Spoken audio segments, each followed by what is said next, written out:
Praise the lord. ఈ దినపు దేవుని వాగ్దానము యెషయా గ్రంథము 58వ అధ్యాయము 11వ వచనము. నీవు నీరు కట్టిన తోటవలెను, ఎప్పుడు ఉబుకుచు నుండు నీటి ఊటవలెను ఉండెదవు.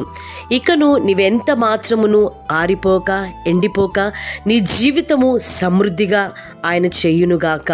నీరు కట్టిన తోటవలె నీ కుటుంబమును దేవుడు ఆశీర్వదించునుగాక. ప్రార్థన.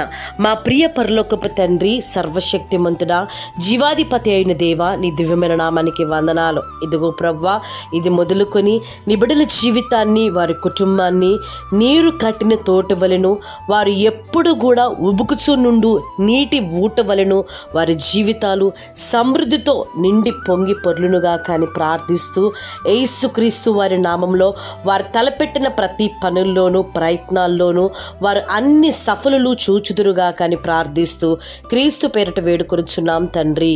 ఆమె.